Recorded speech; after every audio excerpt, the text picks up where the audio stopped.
All right, we are in Judges chapter 9 and 10. In chapter 9, God goes over again the Passover and why that's important. Remember, that is when the death angel passed over any Israelites that had blood on their doorposts. And if you didn't have blood on your doorpost, the angel of death killed the firstborn son, firstborn cattle, whatever the case may be, if they weren't prepared. And so that was the final plague that got them out of Egypt. And so we're going to see that. And then in chapter 10, what do you do when you have a couple of million people and you're ready to move out? And you don't have cell phones and you don't have walkie-talkies and you have no way of communicating. How do you get them to start moving? That's what we're going to see in chapter 10. So let's get into chapter 9 and the Passover. The Lord spoke to Moses in the desert of Sinai in the first month of the second year after they came out of Egypt. So they've been out for 2 years. He said, have the Israelites celebrate the Passover at the appointed time. Celebrate it at the appointed time at twilight on the 14th day of this month, in accordance with all of its rules and regulations. So Moses told the Israelites to celebrate the Passover, and they did so in the desert of Sinai at twilight on the 14th day of the first month. The Israelites did everything just as the Lord commanded. That's great, commanded Moses. But some of them could not celebrate the Passover on that day because they were ceremonially unclean on account of a dead body. So they came to Moses and Aaron that same day and said to Moses, we have become unclean because of a dead body, but why should we be kept from presenting the Lord's offering with the other Israelites at the appointed time? Moses answered them, wait until I find out from the Lord what the Lord commands concerning you. Then the Lord said to Moses, tell the Israelites, when any of you or your descendants are unclean because of the dead body or away on a journey, they are to celebrate the Lord's Passover. But they are to do it on the 14th day of the second month at twilight. They are to eat the lamb together with the unleavened bread and bitter herbs. They must not leave any of it till morning or break any of its bones. And when they celebrate the Passover, they must follow all the regulations. But if anyone who is ceremonially unclean or not on a journey fails to celebrate the Passover, they must be cut off from their people for not presenting the Lord's offering at the appointed time. They will bear the consequences of their sin. A foreigner residing among you is also to celebrate the Lord's Passover in accordance with its rules and regulations. You must have the same regulations for both the foreigner and the native born. On the day the tabernacle, the tent of the covenant law, was set up, the cloud covered it. From evening till morning, the cloud above the tabernacle looked like fire. That is how it continued to be. The cloud covered it, and at night it looked like fire. Whenever the cloud lifted from above the tent, the Israelites set out. Wherever the cloud settled, the Israelites encamped. At the Lord's command, the Israelites set out, and at his command they encamped. As long as the cloud stayed above the tabernacle, they remained in camp.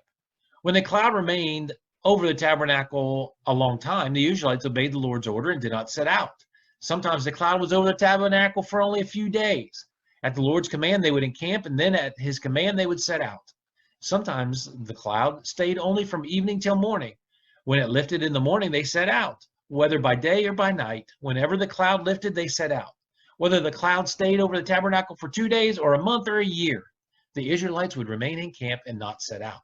But when it lifted, they would set out. At the Lord's command, they encamped, and at the Lord's command, they set out. They obeyed the Lord's order in accordance with his command through Moses. And the Lord said to Moses, make 2 trumpets of hammered silver and use them for calling the community together for having the camp set out. When both are sounded, the whole community is to assemble before you at the entrance to this tent of meeting. If only one sounded, the leaders, the heads of the clans of Israel, are to assemble before you. When a trumpet blast is sounded, the tribes camping on the east are to set out. At the sound of the second blast, the camps on the south are to set out. The blast will be the signal for setting out. To gather the assembly, blow the trumpets, but not with the signal for setting out. The sons of Aaron, the priests, are to blow the trumpets. This is to be a lasting ordinance for you and for generations to come. When you go into battle in your own land against an enemy who is oppressing you, sound a blast on the trumpets. Then you will be remembered by the Lord your God and rescued from your enemies. Also, at your times of rejoicing, your appointed festivals and new moon feasts, you are to sound the trumpets over your burnt offerings and fellowship offerings, and they will be a memorial for you before your God. I am the Lord your God. On the 20th day of the second month of the second year, the cloud lifted from above the tabernacle of the covenant law. Then the Israelites set out from the desert of Sinai and traveled from place to place until the cloud came to rest in the desert of Paran. They set out this first time at the Lord's command through Moses. The divisions of the camp of Judah went first. Under their standard, Nahshon, son of Amminadab, was in command. Nathanael, son of Zawar, was over the division of the tribe of Issachar, and Eliab, son of Helon, was over the division of the tribe of Zebulun. Then the tabernacle was taken down, and the Gershonites and the Merarites who carried it set out. The divisions of the camp of Reuben went next. Under their standard, Elijah, son of Shedeur, was in command. Shelumiel, son of Jerushaddai, was over the division of the tribe of Simeon, and Eliasaph, son of Duel, was over the division of the tribe of Gad. Then the Kohathites set out, carrying the holy things. The tabernacle was set up before they arrived. The divisions of the camp of Ephraim went next. Under their standard, Elishama, son of Ammihud, was in command. Gamaliel, son of Pedashur, was over the division of the tribe of Manasseh, and Abidan, son of Gideoni, was over the division of the tribe of Benjamin. Finally, as the rear guard for all the units, the divisions of the camp of Dan set out under their standard. Ahizur, son of Ammishaddai, who was in command. Pagiel, son of Okran, was over the division of the tribe of Asher, and Ahira, son of Enan, was over the division of the tribe of Naphtali. This was the order of march for the Israelite divisions as they set out. Now Moses said to Habab, son of Reuel the Midianite, Moses' father-in-law, we are setting out for the place about which the Lord said, I will give it to you. Come with us, and we will treat you well, for the Lord has promised good things to Israel. He said, no, I will not go. I am going back to my own land and my own people. But Moses said, please don't leave us. You know where we should camp in the wilderness, and you can be our eyes. If you come with us, we shall share with you whatever good things the Lord gives us. So they set out from the mountain of the Lord and traveled for 3 days. The ark of the covenant of the Lord went out before them during these 3 days to find them a place to rest. The cloud of the Lord was with them by day when they set out from the camp. Whenever the ark set out, Moses said, rise up, Lord. May your enemies be scattered. May your foes flee before you. Whenever it came to rest, he said, return, Lord, to the countless thousands of Israel.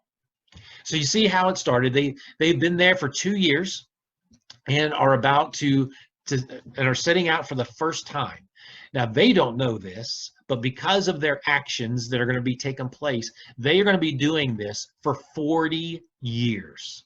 40 years, tearing up, setting down, sometimes staying for a month or a year or a couple of days. Don't think that everybody was traveling all together. So when that first tribe sets out, that other tribe might not be going maybe for 24 hours or more. I don't know. They're spread out. They all can't walk together and carry things together. This is a long procession. So when they set up, another camp is coming in and another camp might be leaving. So it's really kind of chaotic, but God has it under control. And so far, so good. Everything is going well. Hope you have a great day.